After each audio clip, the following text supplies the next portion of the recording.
The market since World War II has sold between 10 times earnings and 20 times earnings. If you look at the Dow Jones or the S&P 500, if you add up all the companies and take the earnings, you say there's a relationship. And it follows. McDonald's earnings have been terrific the last 30 years, and the stock's been terrific. There's a direct relationship. So the earnings of the S&P 500 have been between this range of 10 and 20. We were just about to go over the 20, which is the high end of the PE range. There wasn't a lot of room left on the PE of 20 side.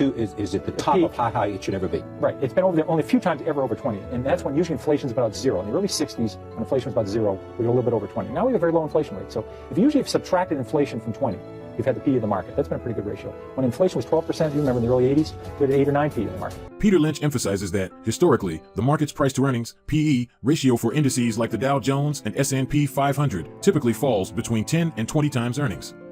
Going above 20 is uncommon and tends to occur during periods of low inflation.